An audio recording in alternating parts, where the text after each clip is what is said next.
Hello, everyone. Welcome. I wanted to just give everybody an opportunity to get on if you were running late or something like that. I know we're all pulling multiple mommy and daddy duties with the kiddos and stuff like that, but I just want to take the time to welcome everybody who's turning in right now, and also to thank everyone for their time and attention today, as well as those that will be looking at this webinar after the fact due to various reasons. But I'm just glad you decided to spend this little time with me today.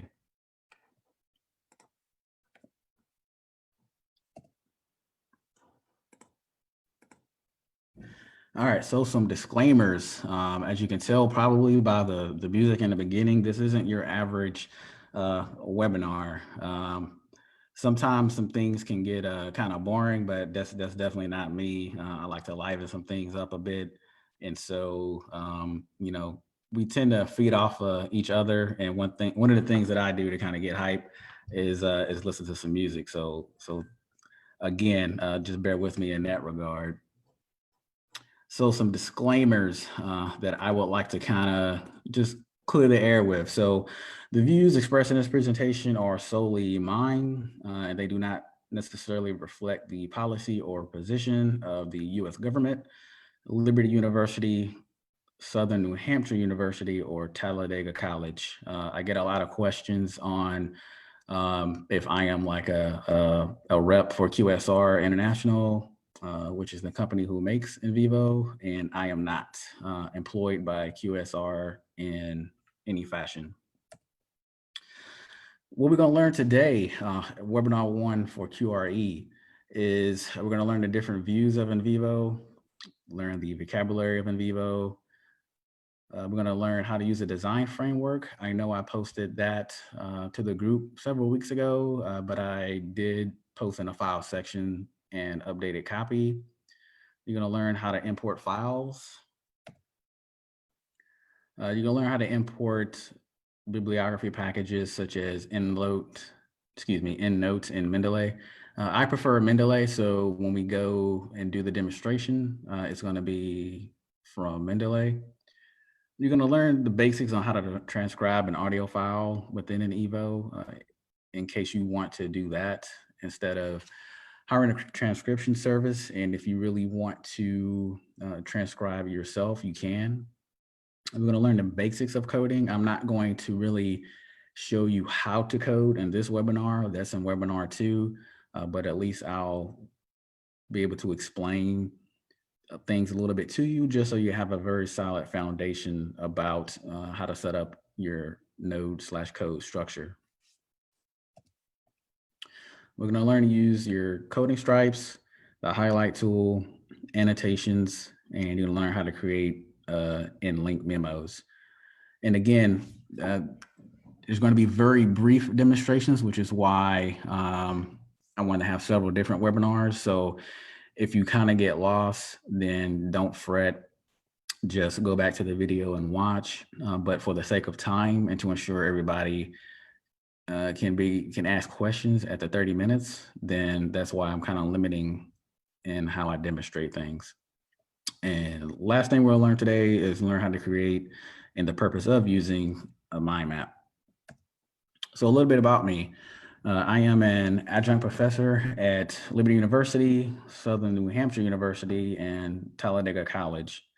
And on top of that, my full-time job is that of a criminal investigator for the Department of Defense in the DC area. I have a PhD in criminal justice / Homeland Security, and also have a master's in science and criminal justice and forensic science / crime scene investigation. So that's pretty much me in a nutshell. And I think that's pretty much why I'm kind of drawn to qualitative research, is because in the law enforcement profession, of course, we talk to people every day. We interview witnesses and victims and subjects and things like that.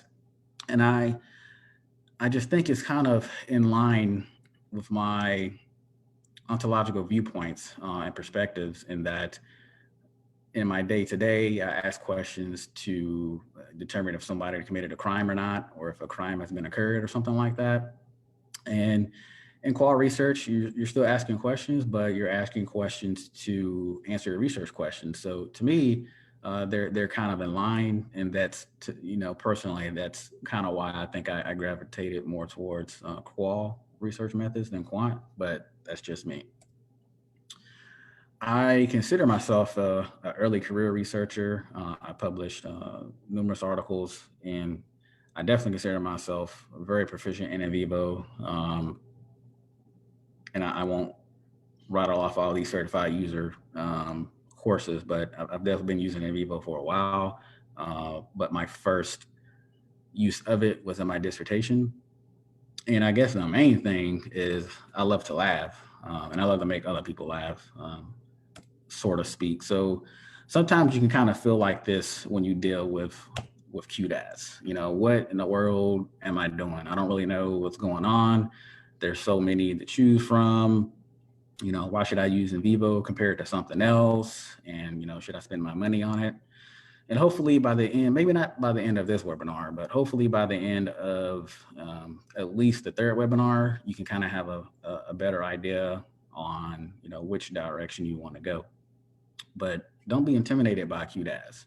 Don't be like Denzel, because, some of y'all out there having some entanglements with your dissertations, with your theses, and you just don't know which way is up. There's a lot going on in the world. School's starting back up. So you're trying to finish school and teach your kids at the same time, and things can kind of get overwhelming. So one of the main things I want to accomplish is to allow you to just take some stress off of you, so you don't really have to worry about that anymore, and to answer any questions that I can. So, embrace QDAS. It's used to help you take a deeper dive, because we don't want you to be like Denzel, throwing your glasses off and just being frustrated. But in order to be proficient in something, practice makes perfect. You have to use it. And ultimately, at least, the goal is this. The goal is to be like my man, be excited, to graduate, to finally be done with your dissertation or thesis or your whatever project you're doing, and just feeling a sense of accomplishment. And hopefully to that end, we can accomplish that. and NVivo is my bae. NVivo is my bae. I will say that. And so, you need to be like my man, and don't be like the first Denzel. Be like the second Denzel. Just embrace it, and hopefully, at least by the end of this course, you can kind of embrace it a little bit. But this is where I want you to be. I don't want you to be like prior. I want you to be thankful. So now we're going to get into the nitty gritty. And again, I am going to hit these up pretty quickly for the sake of time, because I don't have all day. And I do want you to be able to have some question and answer time. And so there are mainly 4 different views in NVivo. There's navigation view, list view, detailed view, and the ribbon. And so what I'm going to do is going to open up NVivo and show you in the sample project, the environmental change down east, the different views of what I'm talking about. This is what NVivo looks like when you first open it up. Let me share my screen again. So this is what NVivo looks like when you first open it up.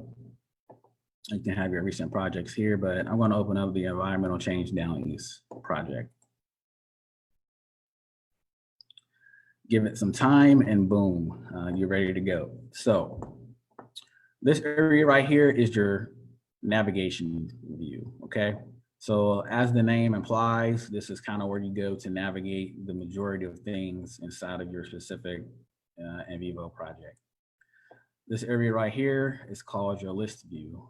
As the name entails, again, these nodes are in a list, okay? So that's where you get your list view from, all right? So navigation view, list view. There's another view called detailed view. If I were to click on one of these nodes, let's click on memorable quotes, excuse me, you will get the detailed view to pop up. All right. Now, one thing you can do with detailed view is this is how you pretty much see your data.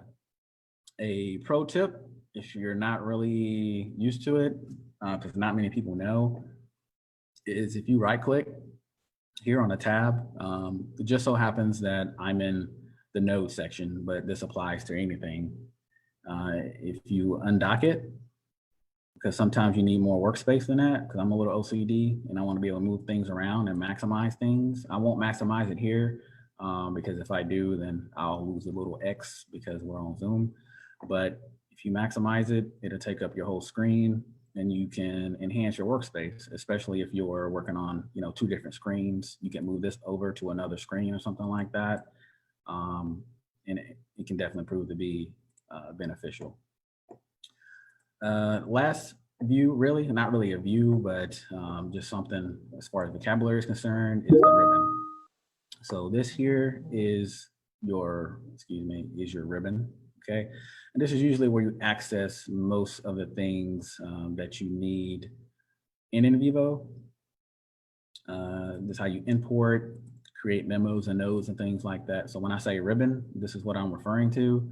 When I say navigation view, this area, list view is here. Then if you were to double click anything in list view, then detail view will pop up and you could undock that, okay?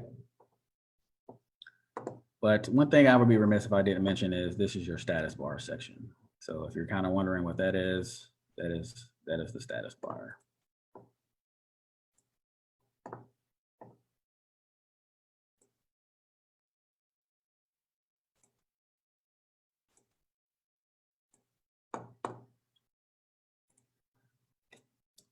All right, so some more vocabulary. You got file, node, code, case, classification, attributes, and memos. So what is a file? So a file is a collective term used for material used in your research project. And for most people, that's going to be Word documents or text files. Keep in mind, you can also use PDFs. But anything in red, I think is kind of important. That's why I put it in red, that it may not be readily apparent just through, quick YouTube videos and stuff like that. So for PDFs, you have to have your text recognition on in order for NVivo to be able to find that. And let's say a word search or text query or something like that. You can import websites if you use what's called nCapture, which we'll discuss later in other webinars.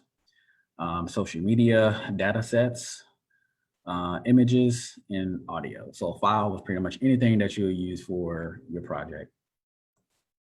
All right, so what is a node?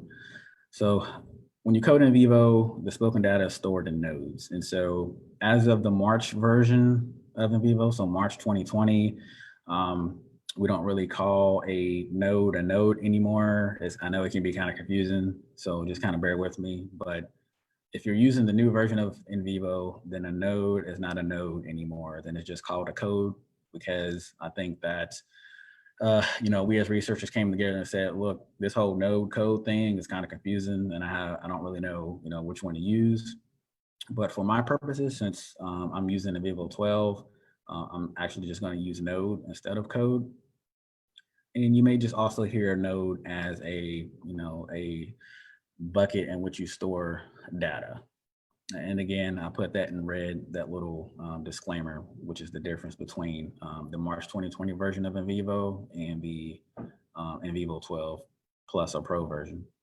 One other difference between the new March version is that, unlike NVivo 12 that has the Pro and Plus version, the newer version has everything in Plus and Pro. So you can do everything that you can do in Plus and Pro in just the new version of NVivo, which is just called NVivo, not NVivo 13, as most people say. All right, so again, a code is a virtual container which allows you to accumulate content across sources to group material together. And so if you don't really take anything away from this webinar, NVivo is there to help you organize your data, okay? And put it in a way so that you know, number one, what you're doing, and put it in a way to assist you in your meaning making, because that's probably the hardest part to do as a qual researcher or novice qual researcher, is to put things together so where it has meaning to you. And not only does it have to have meaning to you, but you need to be able to articulate yourself so that what you've made meaning for yourself translates to to others as well, so we can comprehend what you're talking about. And so a code, again, can be used to gather data so a researcher can identify themes and categories more easily. And that's basically the point of any QDAS, because the alternative to that is, printing out your transcripts, getting out your highlighters and sticky notes and things like that, and qualling out, which is fine for some people. And again, I will never say one way is better than the other, because that's just not accurate, because everybody's different. I personally am just too OCD, and I have to have things together in a central location, and I like for things to kind of be organized. That's just how I make sense of the data. All right, what is a case? So a case is, again, a virtual container that represents your research subjects or your units of analysis. And so cases are very powerful in NVivo. For example, a case can be people, or a case can be places. Now, everybody asks me, on and offline, well, why make a case? And the best explanation I can give you without going into too much detail is that you need to make cases in order to perform some advanced queries of your lexical data, or to perform a lexical query. Because if you don't have a file that you convert over to a case, then the things that you can do inside of NVivo are kind of hindered, because NVivo likes to work with cases when you start doing matrix coding queries, or even simple to advanced coding queries. NVivo likes to do that with cases and not so much just regular files. So what is a classification? So classifications kind of go hand in hand with cases, because in order to, when you have a case, you have to have a case classification in order to have your attributes, which we'll go over later. But a classification is just a way, that's kind of your doorway when you have a case, and it's your gateway and how you add your descriptive information. And so there's two types of classifications inside of NVivo. You can have a file classification. So just imagine what a file classification is. It's just your doorway into assigning attributes to files. So for example, if you have a journal article, some attributes you will have for that is the authors or author, the year of publication, page numbers, things like that. And for a case, example of a case classification, if you have a person, would be age group, or education level, or anything like that.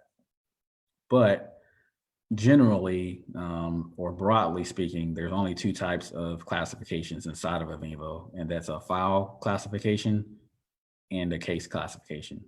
So don't get those confused with attributes.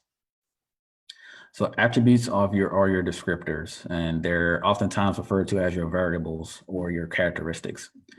And the reason why cases are so powerful are because they have attributes attached to them. And so that's really how you start to dive a little bit deeper into your data, is by using your attributes.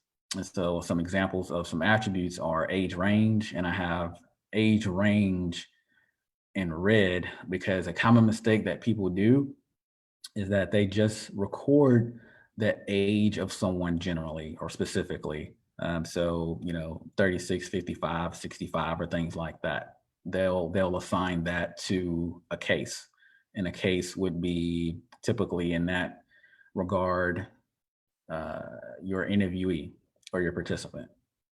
And so if you do age range, you can kind of broaden that out a little bit more and do some more complex queries, as if instead of just using someone's specific age. So I always just recommend you use age range instead of just a specific age. And of course, sex, education, race, and ethnicity, those can definitely be attributes that you use. So memos. Memos is not really specific to NVivo. I mean, you can find that in any qual research textbook or any journal article, but specifically inside of NVivo, excuse me, there's a section called memos, where obviously you make your memos. And so memos are only limited to your imagination. You can use memos for anything inside of NVivo, but most of the time you're going to link a memo for administrative purposes, descriptive purposes, or analytical purposes, because you can code your memos as well. Just let your research purpose and your research questions kind of guide you on that. But you can definitely use memos inside of NVivo, so you don't have to memo somewhere else, i.e. outside of NVivo. You can also do that inside of NVivo as well, so that you can easily code that as well as a secondary or third data source. So a design framework. So not to be confused with something that you do inside of NVivo. You use your design framework before you even open up NVivo. And I have talked about this before in the Monday tips that I've given. But you want to use a design framework to kind of help you conceptualize your new project. So some questions to ask during your design framework are, what types of data I'm going to use in my study? What will my units of analysis be? And remember, your units of analysis in NVivo speak, those are going to be your cases. So you definitely want to unpack that and hash that out. What is the time frame of your study? So are you going to do a longitudinal study that's going to take place over an extended period of time, or are you just looking at a snapshot? And also, what are some areas of coding that you kind of already know will be present? That's also one of the ways that you can use your design framework. So when you first open up NVivo, you're not completely lost on some of your first steps. All right. And so now it's time for a demonstration on design framework. So I typically start with a blank design framework, and I know my screen is paused here. I'm getting ready to share it again. But typically, this is what I use for my design framework. Again, I had a previous version in the file section of the group, but I kind of updated it because it was kind of blank, and I got some questions on, well, what exactly should be in these sections. And so I just went back in to kind of help everyone out, to kind of give you some different areas. And so again, the types of data could be interviews, focus groups, basically how am I going to collect my data? You can have questionnaires, literature. Again, not really the point of this webinar, but when I'm doing a project, I typically do my literature review inside of NVivo as well. So that's why I have, literature in here. And of course, audio recording, social media, and web pages. Your units of analysis, which is of course your cases. All right, your variables, which are your attributes, remember. So for a person, gender, age range, or your research site. And for your literature, if you're going to use NVivo for your lit review, some attributes that you would assign to that would be, you know, journal type, year of publication, discipline, methodology, things of that nature. For this longitudinal section, just put, you know, longitudinal, yes or no, or you can even put, let's say, snapshot. You can put snapshot here if it's not a longitudinal study. The sky's the limit. And again, the different themes that you think you might be using already, or themes or codes, okay, or preliminary nodes. I know it can get kind of confusing, so bear with me. You just kind of learn how to muddle through that as you kind of work through NVivo. But I typically always kind of start with attitude or sentiment, you know, positive, negative, neutral, mix. That's just something that I just automatically put inside of NVivo when I open up a new project. But I want to draw your attention to article quality score. So I kind of, when I do a lit review, I'll kind of rank order the quality of the literature that I'm looking at. And so I'll always kind of make a code to that as well. So instead of, you know, attitudinal sentiment, excuse me, that not really relevant to a lit review for the most part. I mean, you do that when you start coding transcripts.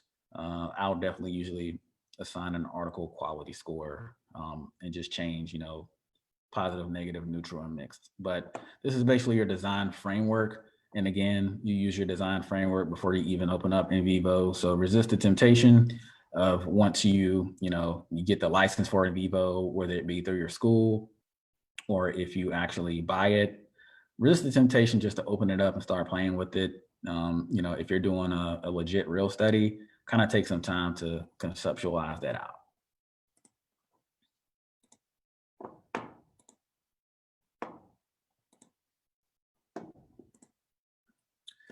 All right, so now we're going to talk about importing files. So I already covered what files you can import, but now I'm going to show you, very basically how to import a file. So some researchers, just a kind of a pro tip. So some researchers kind of set up folders before importing files into NVivo. You can set up folders if you want. Sometimes I do, sometimes I don't. But it's just up to you how you make sense and how you meaning make. But just the biggest thing is just make sure you know where you put things, honestly. There's no wrong way per se. You have to begin by starting an NVivo project first. But more importantly, you can import files if you use the ribbon. Pretty simple, but what I typically do is I typically just drag and drop. So bear with me, you're going to have a pause on your screen as I get out and open up NVivo.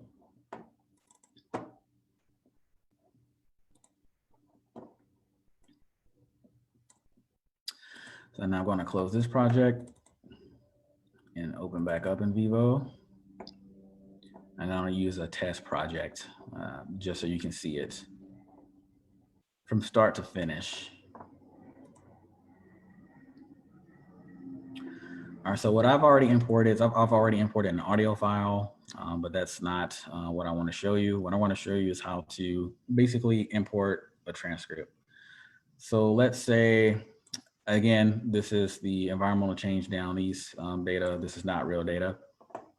But if it were, it would still be awesome because I think NVivo does a good job of kind of giving you some examples. So let's say I have Barbara's transcript right here, and I want that to be in the file section with the sample audio that I have.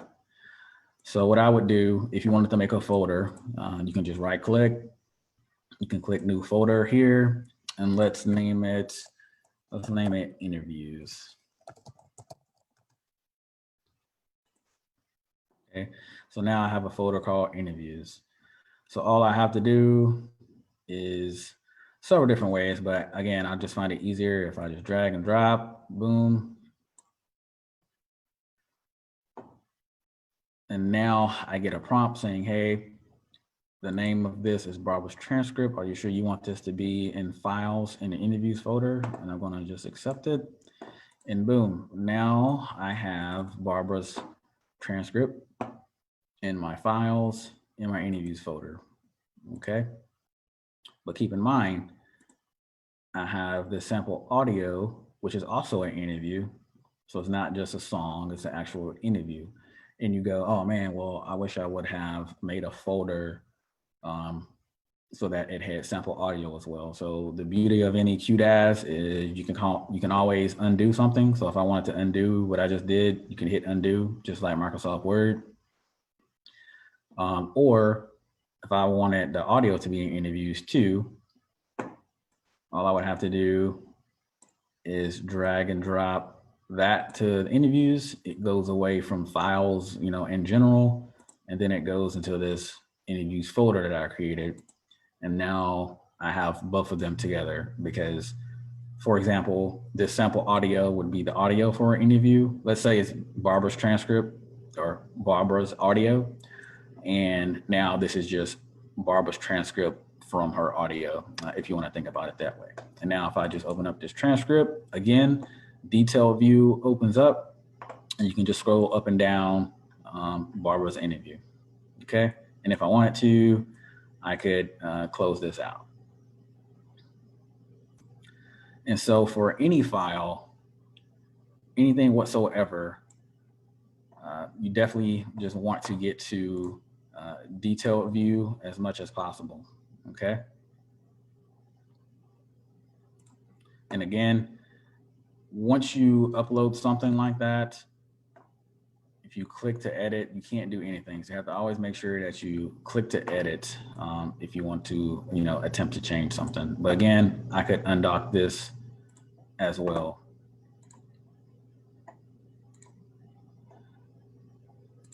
Right? So again, transcript and audio from the transcript. Okay, so we have a question. So, do I recommend importing transcripts that have interview questions removed to make sure that interview words are not included in any part of the analysis? So I don't mind either way because I don't like messing with the data that much, even before import, because even anyone, officially from NVivo will tell you, you have to be careful with making assumptions of the data, but that's why you're there, to make sense of your spoken data and make sense of your transcripts. And so there's some certain queries inside of NVivo, like a word search or a text search or something like that, that will duplicate things. Say for example, if you wanted to clean it up or anything like that, and you didn't want to say something that was duplicate from your interviewee, there are ways inside of NVivo that you can basically get rid of what the speaker said and hone into what the interviewee said. So that's why I really don't get too wrapped up on cleaning up transcripts before I import. But what I do specifically do is I typically use a transcription service. I typically don't interview inside, or I don't transcribe inside of NVivo. And so I will just change the headings and things of that transcript so that when I do import inside of NVivo, it's already set up for me to explore my data, and I don't have to worry about, well, who said what? Is this me speaking? Is this another person speaking? Because I'm confused because it's the ninth interview or something like that. So I don't get too wrapped up around that. And so another question we have, let's see here. Is it possible that there are documents from different cases located in the interview folder? I say it's possible. It's possible you can have documents from other cases, but again, the only thing that would be in the files folder per se are files. So if you have transcripts, they will, yes, be in your file section, or your in your file section under interviews. But typically what you would do is you will right click on the transcript. And this is kind of going to webinar too, but I'll just tell you. So you can right click on the transcript, And if you had several different ones, you could create this file to a case. Okay. So you would just right click and create a case from this file. So then you will go down here. So again, file classification, case classifications are the only two that you can have. So you would still have Barbara's transcript, but you would have to make another classification in your cases. So you can have a case classification as well. So it would seem counterintuitive, but honestly, you're not duplicating data. And I hope I answered your question without going too far off into the second webinar.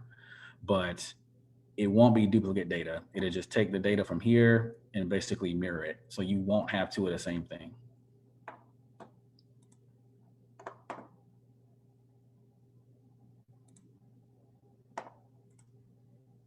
All right, so bibliographical software, very powerful, and it's very helpful in literature reviews. I tell everyone that I am the chair for in their dissertations that, I mean, you know, make sense how you make sense. I'm not here to tell you either way, you know, if it's right or wrong. Again, it's a personal decision.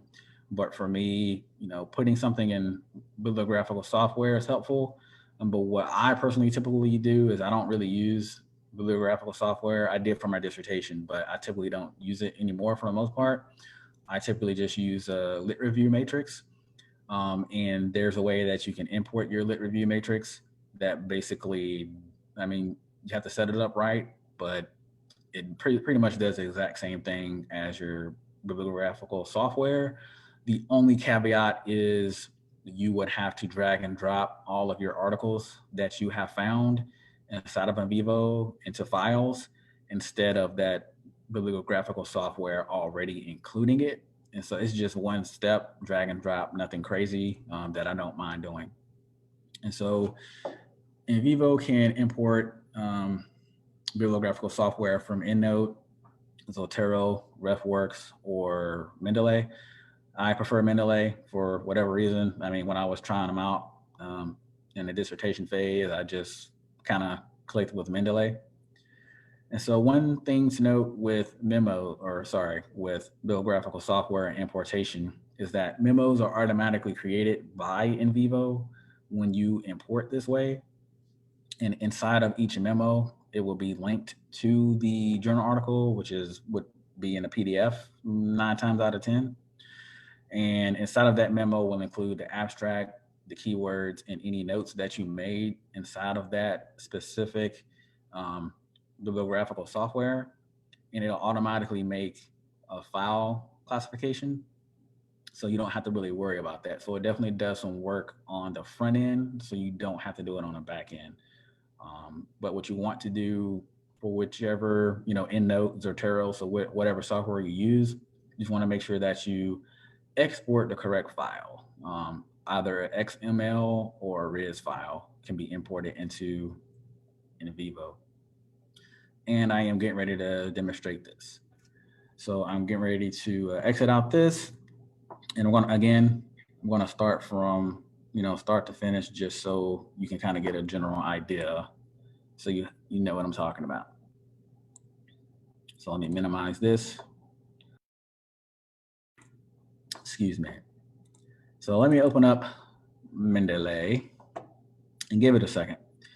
So criminal justice researcher, you know, I definitely have a lot of criminal justice related articles. So let's say I want to start on my lit review and I'm scrolling through all this and I'm like, well, where do I start? I have no idea. I know I want all of these articles inside of NVivo. So do I like just drag and drop them into there or what?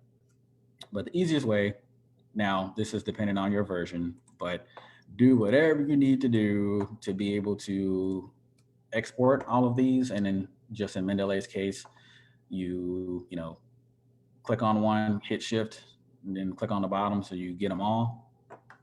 And then go to File, go to Export.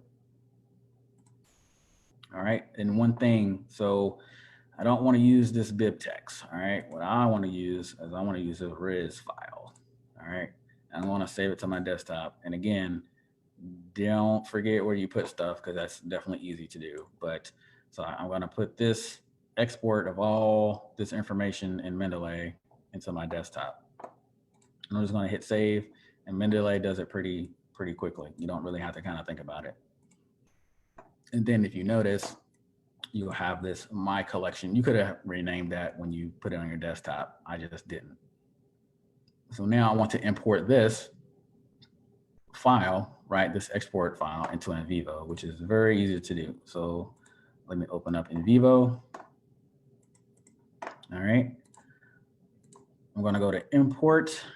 Well, first, actually, let me back up. So let me make another file. Since I'm all about making these folders today, let me make this literature. Let me make this a literature folder, okay? Just so I halfway know what's going on. So now I have a literature folder under files. So now I go to import, and if you look here in your ribbon, you got EndNote, Mendeley, RefWorks, and Zotero. And because I exported from Mendeley, I want to choose Mendeley. And then this dialog box pops up. Now what you want to do is you want to search for your Riz file, which is here. Double click on it. And then you're going to just have some thinking to do. Really, you got to think of two things, really. Do you sort this by title, or do you sort this by author and year? It kind of depends on you, what you want to do. I typically like to do author and year. That's just me. Okay. Here is very important to note that, there's 42 records. So inside of Mendeley, I had, 42 random articles. So you definitely want to pay attention to that. But also what you want to do is, create files is in files, but I want to point it to literature, because if I just hit import now, then it's just going to be right here in this file section. And if you did do that by accident, remember, you easily could just move everything over from this general files folder into this literature folder. But let me point it to this literature folder just so I don't have to do all that. So you do that, you make sure you're good to go. I'm not going to go to any of these other functionalities except for this one.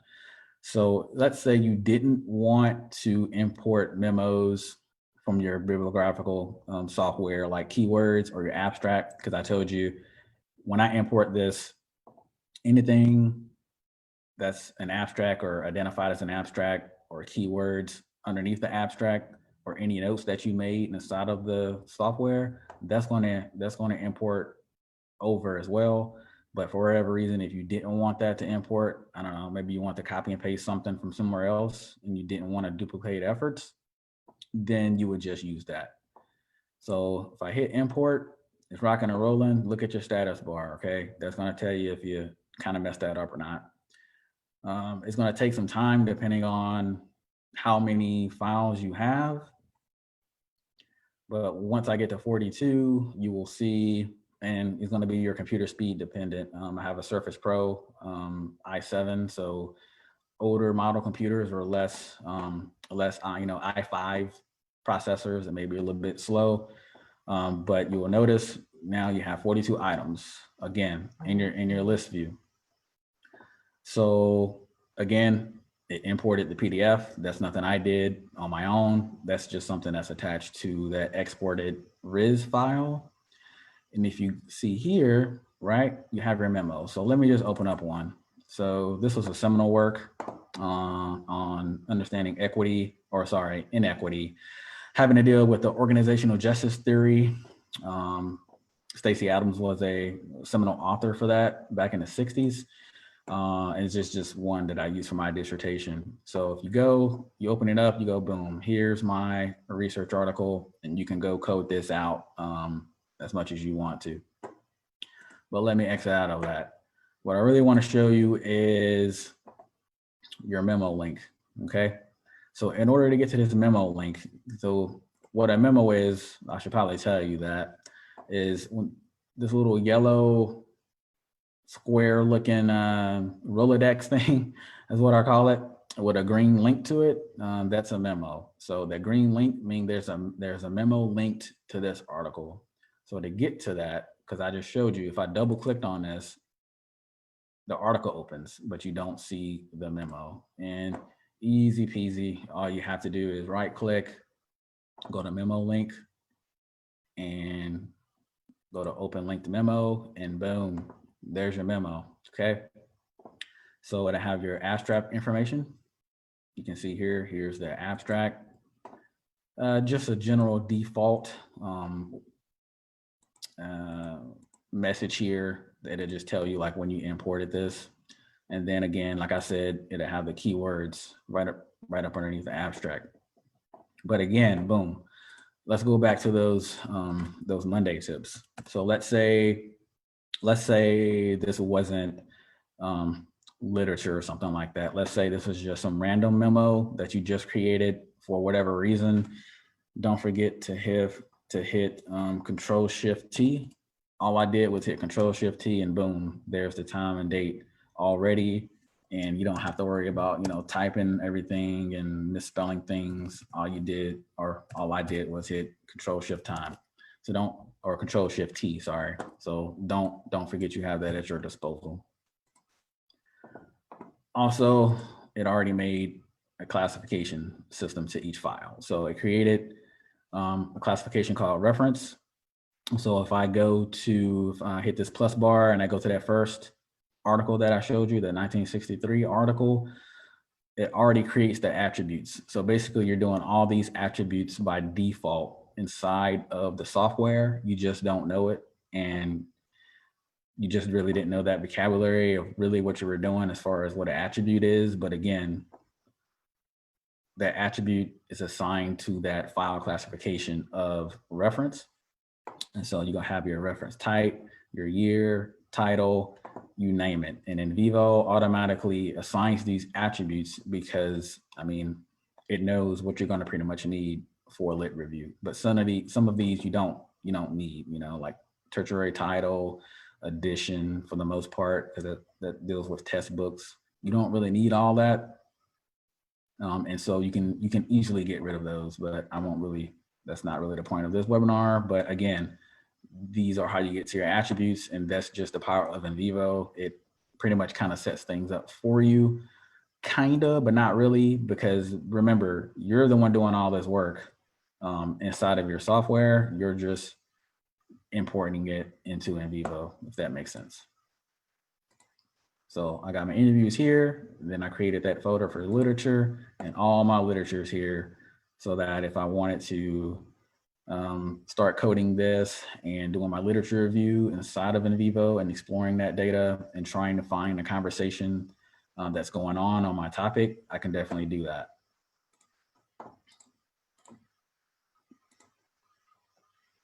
Hopefully I haven't lost anyone yet, but again, you can definitely hit me up later. So how you transcribe audio. So transcription inside of NVivo is very, very easy. But before I go into that, I have another question. So will your notes from Mendeley articles be imported to? And that is yes. So when you create a note inside of Mendeley, it will automatically import as well, as long as you remember that checkbox or the dialog box is checked when you do your import. So all those notes will be imported too.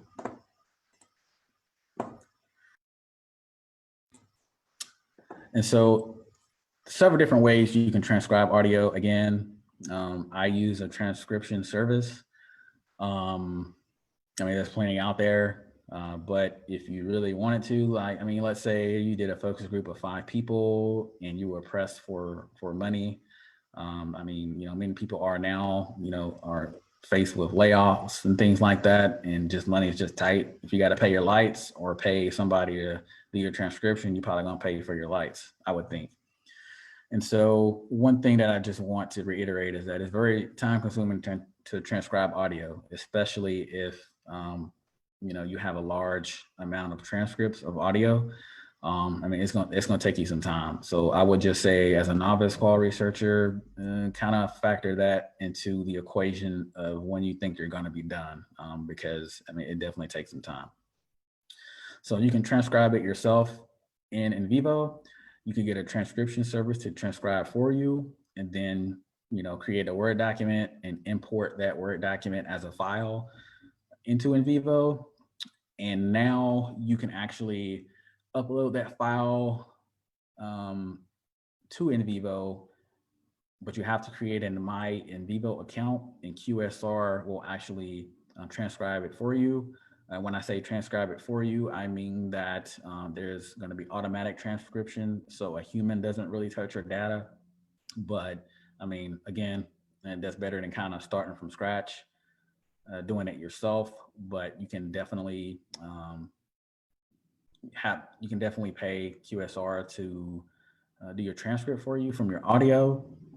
What you would have to do for that, though, is you would have to create a My NVivo account outside of NVivo, or you can do it inside of NVivo, and you would have to purchase, I can't remember exactly how much, because you can pay like by the hour, or you can pay an amount monthly and have unlimited transcription or automatic transcription.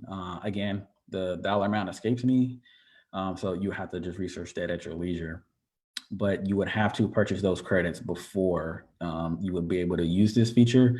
Fun fact, NVivo used to partner with Transcribe for transcripts, but they recently, I say recently, as of probably about a year and a half, 2 years ago, just decided that they wanted to offer their own transcription service.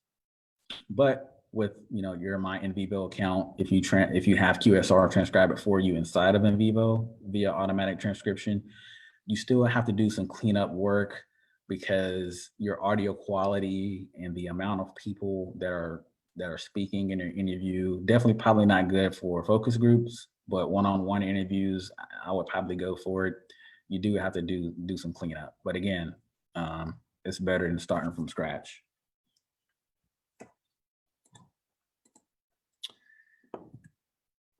So what I am going to do now is I am going to show you how to transcribe this sample audio file. Okay, but what I'm going to do, I'm going to make sure that I share my computer sound.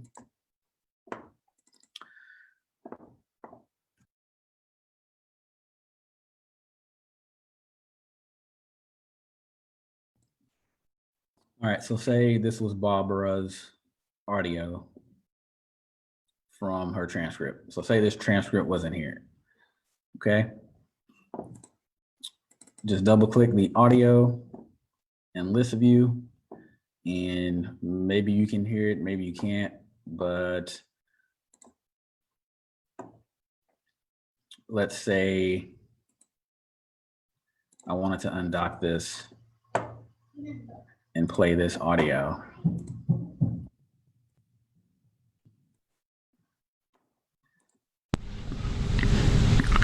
This is a test recording to demonstrate how to transcribe audio files within NVivo. And hopefully you heard that. That's just some random audio file that I created. So let's say I wanted to transcribe this. One thing that I wanted to do maybe I want to have like a speaker column here, okay? Because I could transcribe this, but I mean, I want to identify who the speakers are. I want to know who the interviewee is and who the interviewer is. So in order to do that, to create another column, you want to go to File, Project Properties, then you want to go to Audio Video. And you see right here where it says Custom Transcript File or Fields for Audio. Let me add a new column called Speaker. And once I hit OK, find my transcript again. So once I hit OK, if you notice, speaker wasn't there before. So now I have a column called speaker. All right. So now I'm kind of good to go. So in order, if you notice, that was kind of fast. I mean, I can't type that fast. So you want to slow that down. In order to slow that down, you want to move your playback. Oh, excuse me. You want to move your playback to about 50. I'm moving to about 50. And you also want to make sure that this transcribe button right here is clicked. Okay. Make sure that transcribe button is clicked. So now if I play this audio, again, let me drag it. You should be able to tell the difference.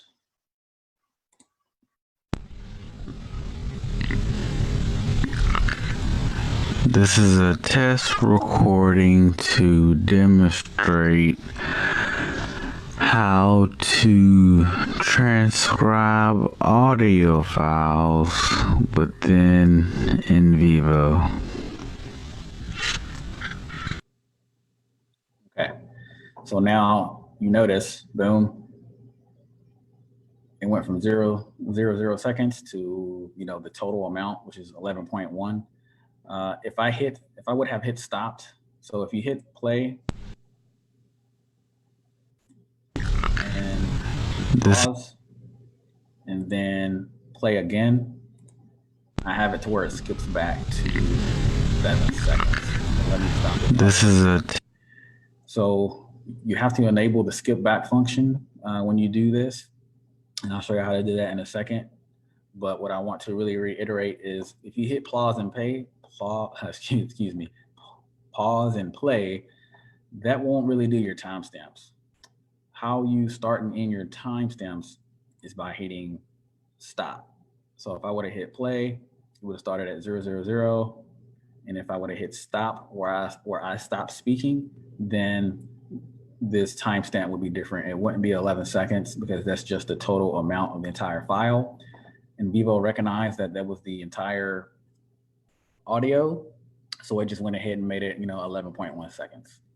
But how you enable that, that restart when you hit pause is, so you don't want to go to project properties. You want to go to options and you want to go to audio and video. And I have mine set for 7 seconds, but you want to make sure that button right there is clicked. So skip back on play in transcribe mode. So when you hit pause and then play, you hit play again, it's going to skip back 7 seconds. Okay. Hit apply, then okay. And that's how you transcribe inside of NVivo. So it's pretty self-explanatory, but it just takes some time and some getting used to. But it can definitely be done.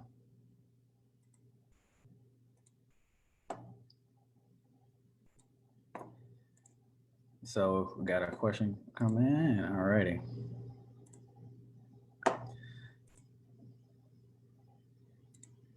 All right, so that's basically, I kind of went overboard, but I would definitely make up on the next webinars. But I definitely want to make sure that I give you 30 minutes of questions and answers. So, feel free to question and answer it away. The only thing I didn't cover was the highlight tool, memos, and coding stripes, but I can definitely get to those in the other two. But again, I don't want to take away from the questions and answers. So shoot. So give me what you got. Well, I know we got plenty of questions, I would think.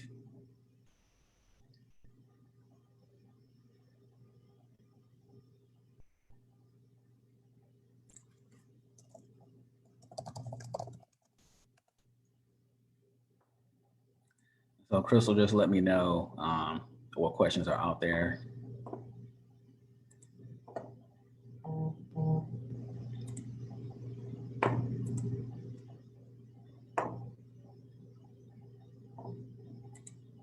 And don't be shy. Don't be shy, don't bite. Hey Joshua, how you doing? I'm good, how you doing? I'm doing great. We do not have a lot of questions. We are getting some thank yous, so I want to make sure to extend those to you. One of our viewers mentioned that it was very helpful. Actually, we did just get a question. Thank you, Jenny Marie. What usefulness does the file and case identification have for researchers? Now, you did cover that a little bit, right? I did, but I can definitely probably explain it a little bit better. Okay, thank you. So really let's not talk about really the file classification, but let's talk about the case classification. The power of a case classification / attribute is that once you go beyond your coding and you've coded a little bit to dive deeper into your data, maybe you want to know, and let me use the sample data, for example. Maybe you want to know how female participants ages 30 to 40, what their attitude is about real estate development, for example. Or in order to ask that question of NVivo, you have to have attributes. You have to have attributes of sex, because you want to distinguish between, male and female or non-binary. And you actually want to know age group, right? So you have to have an attribute for age group. And so if you don't have a classification, a case classification with an attribute, then you can't ask that of NVivo, and you can't ask that question in your research, if that makes sense. So that's why you always want to use attributes. And I know for most people how they do it, they kind of just skim the surface. Mostly new or novice researchers, is you will create a like a demographic worksheet or something like that. So you will collect, age, sex, ethnicity, race, all, high school, education level, whatever. You'll collect it on something separate on outside of NVivo. So most people kind of collect it anyway. And so you need your classifications to, translate that into what you can do inside of NVivo, if that makes sense. So that's pretty much the best example I can give you is if you want to break down and do queries on, what I just said about attitudes and things, just as an example, then you have to have classifications. If you don't have classifications, you can't assign attributes. So you couldn't just assign an attribute of female to Barbara if you didn't have a classification. And so another question. So I guess the best way to kind of get comfortable and learn is, doing it, exploring the sample data and honestly just messing things up, because the sample data file, if you don't know, or the sample project file, if you don't know, you can delete things, move things, but you can always have access to the original sample file. And so I thought that I would mess it up one day, and I still haven't, and it's been years. So just play around with it. And I definitely recommend, Pat Baisley's book on NVivo qualitative data analysis software. I think it's on its maybe 4th or 5th version now, but they typically always kind of give some great info on NVivo, besides webinars and things like that. So I hope I answered your question on that one.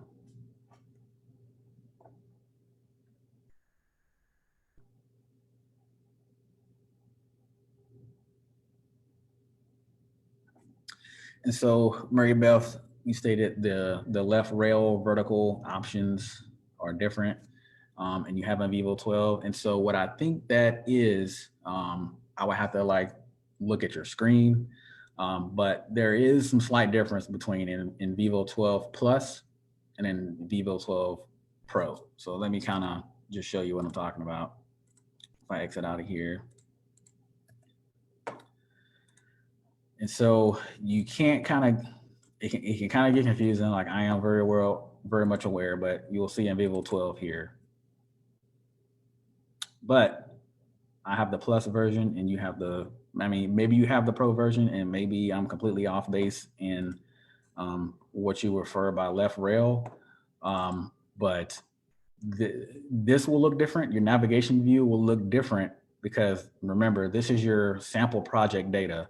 So basically this is a completed project that has been coded, that has all kinds of things done with it, that has had surveys imported into it. So your navigation view is definitely going to look different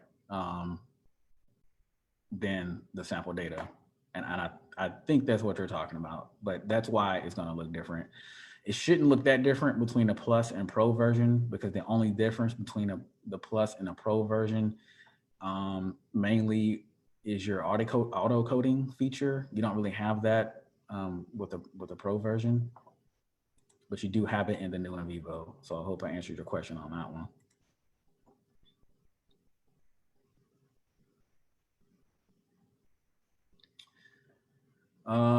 Okay, so Cindy, excuse me.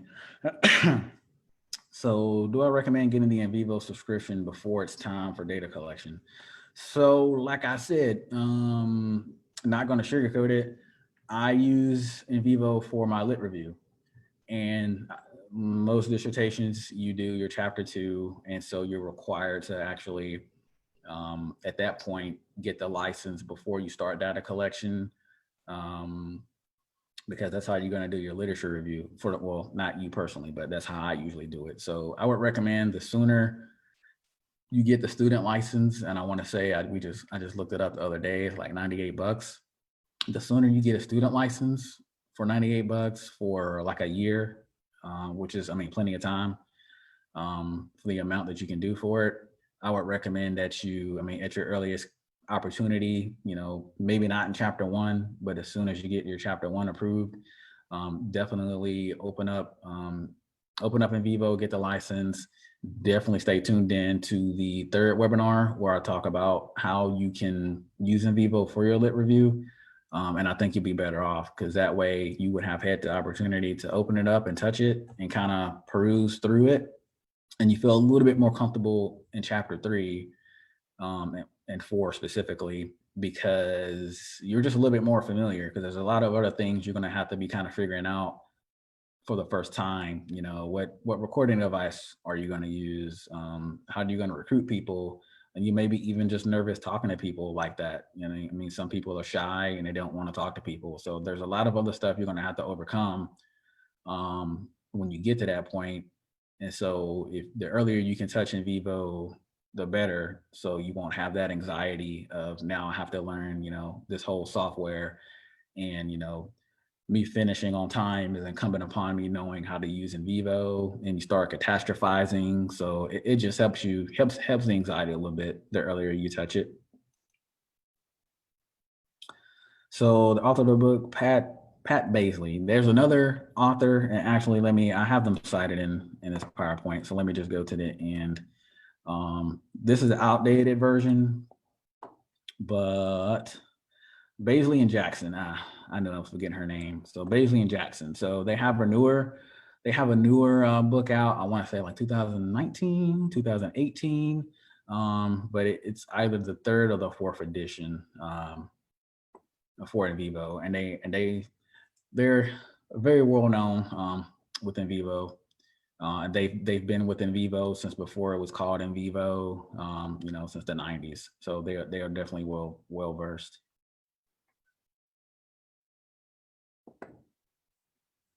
And again,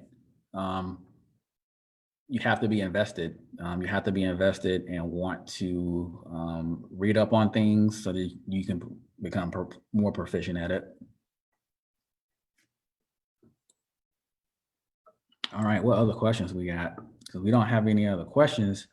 I could probably knock out a couple more of these, but definitely ask your questions if you want to.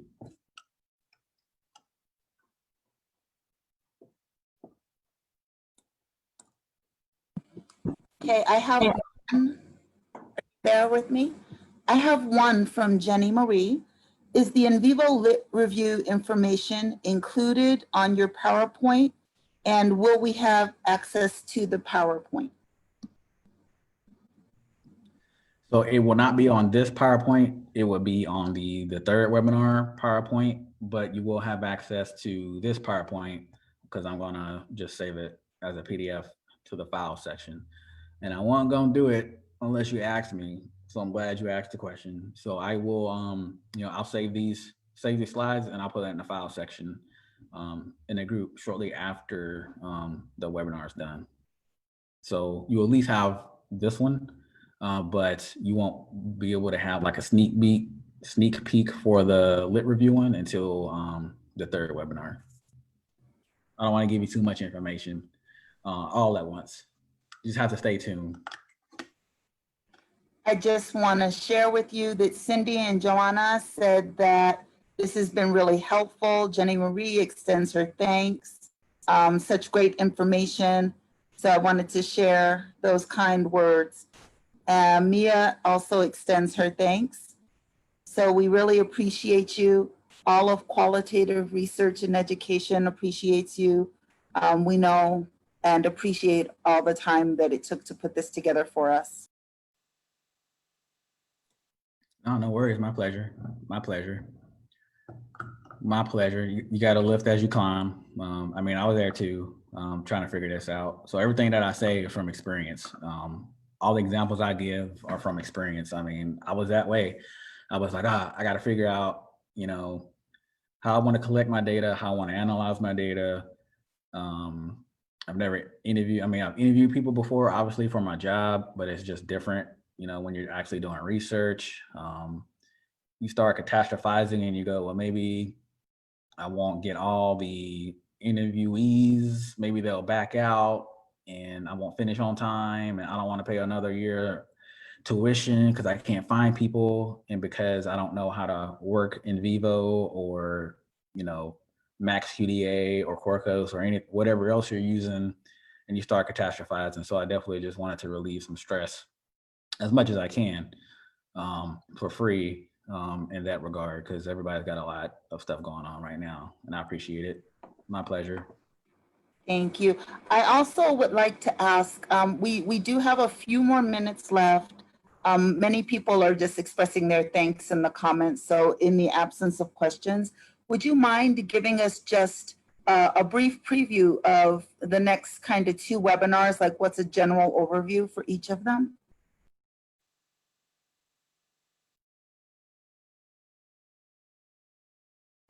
Microphone, Dr. Adams. Yeah, my bad. I'm off mute now. So the second webinar, I'm going to go a little bit deeper, and I'm definitely going to try to go a little bit faster next time with the demonstrations.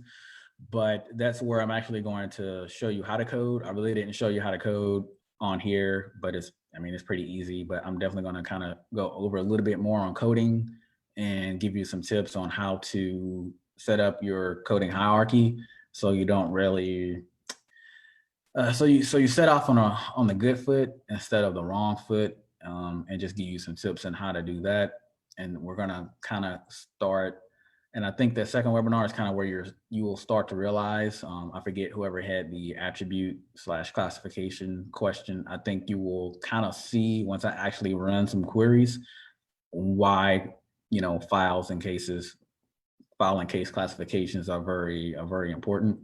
So we're going to do some preliminary, simple queries like a text search, make a word cloud, which is very powerful, but I will warn you, don't fall into the word cloud trap, where you just put a word cloud in your dissertation just because it looks pretty.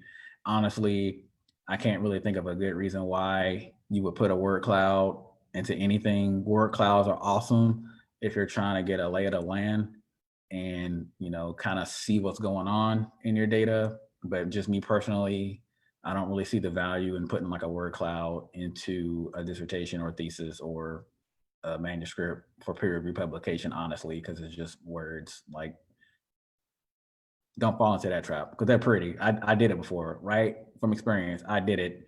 And that critical feedback, do you really need a word cloud? And thinking to myself, like, well, no, I really didn't need it. So we're going to go over that mainly in webinar 2, some simple text queries and basically queries that you would do after you coded or while you're coding, but preliminary, if that makes sense. So a little bit beyond the basics, but I needed to kind of teach you those things in the beginning as opposed to webinar 2, so you won't be completely lost. And webinar 3, that's a little bit more advanced. That's definitely where I kind of hit up, importing the lit review matrix to do your lit review, and how to import your journal articles, which is a simple drag and drop for your lit review, so you don't duplicate your data. Because if you remember, as of like 20 minutes ago, when you import from a bibliographical software, it puts all those notes and memos and it links everything together for you, and it creates file classifications for you. But I'll kind of show you a tip where you might not necessarily want a file classification for your literature, but you want your literature to show up as cases. And so if you import your lit review matrix, believe it or not, what you're doing is you're creating attributes already for your literature, which are your cases. So definitely webinar 2 is a little bit more encoding, kind of step-by-step, introduction to queries and things like that. Kind of some first things that you would do to kind of explore what you want if you were to import your transcripts, because pretty easy to import the transcripts and then you're like, well, what do I do after I import them? Like, I don't even know where to start. So that's where your queries kind of come in, so you can start making meaning of your data. And again, webinar 3 is a little bit more advanced, and we're going to be talking about coding queries and matrix coding queries and cross tabs and things like that. A little bit more harder to grasp concepts, but hopefully, by the end, you will at least know what they mean and know if they kind of fit your project. Okay, thank you. We gave a little pause, enough for people to generate a couple of more questions for you. So thank you for that overview of the next 2 sessions. The first question I have for you, sir, is from Jenny Marie.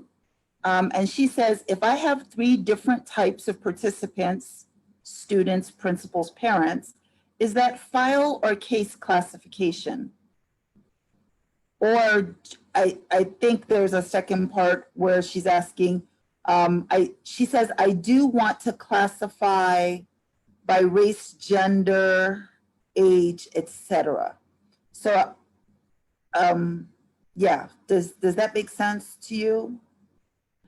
Jenny, read that last part for us.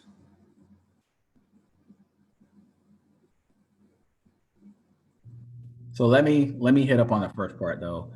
So just because you're interviewing 3 different groups of participants, those transcripts / those audio files, those would still be just files, and you would just import those in you can make a folder if you want, but I would personally just import those into files in general, and then I would just create cases from those files. So they wouldn't have file classifications because they're not really journal articles or anything like that. So they would just be files.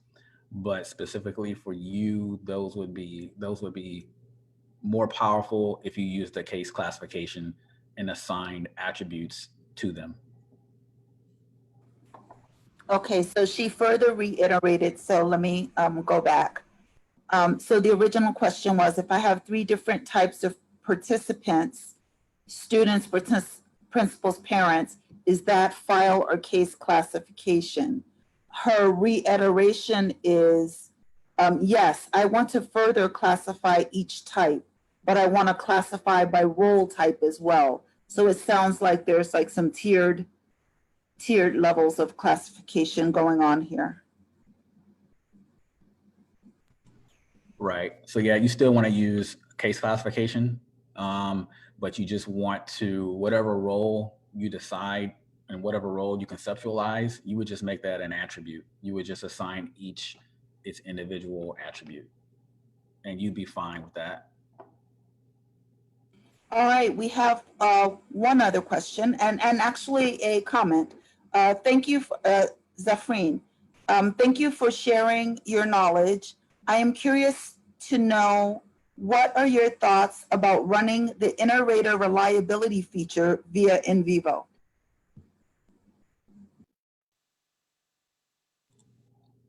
So I'm torn on that, because here's your deal. So that feature, I mean, I think it's awesome. And I definitely think it's a way to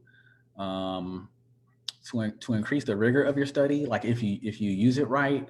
But what makes meaning for me, or how I make meaning may be different to somebody else, if that makes sense. So that feature in NVivo is designed for definitely teams or several groups of people involved in a study, and you just want to figure out, if you don't know, figure out the similarities and differences in the coding, to just kind of see where everyone is, and to see if you have any outliers or things like that. But to me, I think it's a good feature, but I don't think it's a be all know all, because I mean it's just different. Qual research is about bringing your own personal beliefs, values, and how you make meaning. And so just because I'm a little bit off from Crystal and how we coded this particular transcript, I wouldn't say it invalidates your study. But I definitely think it's a useful tool, but I'd be careful about, I wouldn't use it as a p-value. I know, and I say that loosely, don't use it like a p-value to reject a hypothesis or reject an entire paper. Just use it to just kind of get a lay of the land, because maybe you do have an outlier, and maybe like a team member maybe the team member read the code book wrong and they're just coding stuff completely out in left field, and you caught it with that feature.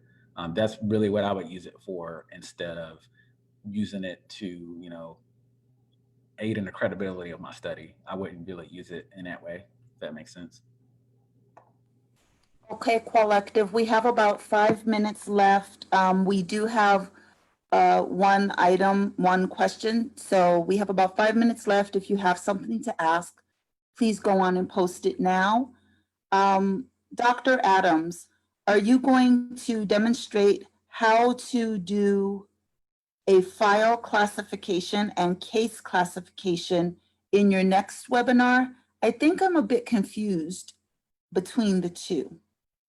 And Zafreen said, thank you, very useful explanation on the iterator reliability. So I'm going to show you how to create from scratch a file and case classification / attribute in the next webinar. And so the difference between the two is a file is a file and a case is a person, or whatever your unit of analysis is. So a file is self-explanatory, audio file, journal article, newspaper clipping, a Twitter grab, whatever. I mean, a file can be pretty much anything that NVivo can have imported. The best explanation that I can give off the top of my head for a case, and I just automatically go back to a case is a person, or people. So an example of a case classification, and I keep on saying it, are interviewees. So say you had a classification for, or case classification called interviewees, and inside of interviewees, that classification, you had the attributes of age, gender, sex, and things like that, because that attribute is associated to that classification, specifically that case classification of people. And I know it's confusing. It's definitely kind of a hard concept to grab the first time hearing it. But most people don't really find it hard to understand or conceptualize file classification, because a file classification is typically linked to a journal article. So everything that you would put in your lit review matrix. So think about a lit review matrix. Everything that you would put, for the most part, in a lit review matrix for your journal article are your attributes. Okay, so journal article name is an attribute in a file classification called literature or something like that.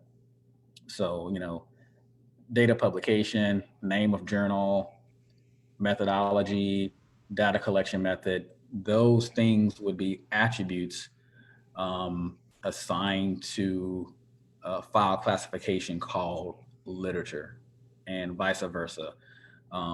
Sex would be an attribute assigned to a case classification called people or interviewees or something like that. Thank you, Dr. Adams.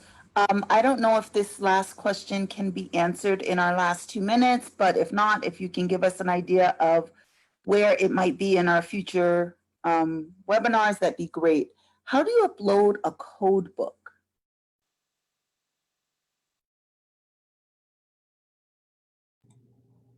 So that definitely can't be answered in, excuse me, in the last 2 minutes, but you typically don't upload a code book into NVivo. You use your design framework. So you can make a code book if you want, but you would use that code book, whatever you have used as a code book, to kind of help you with your design framework.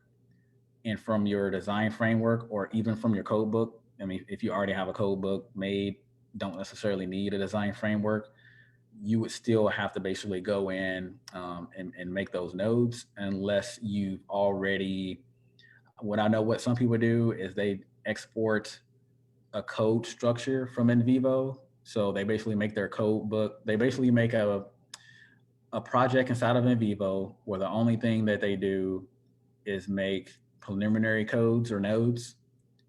And when you make a code or a node, you can have a description inside of it, which is basically you're building your code book from there. And I know teams of people, they just export that node structure with those descriptions, which is basically your code book, and they give it to other team members and have them, go code whatever they're given to code.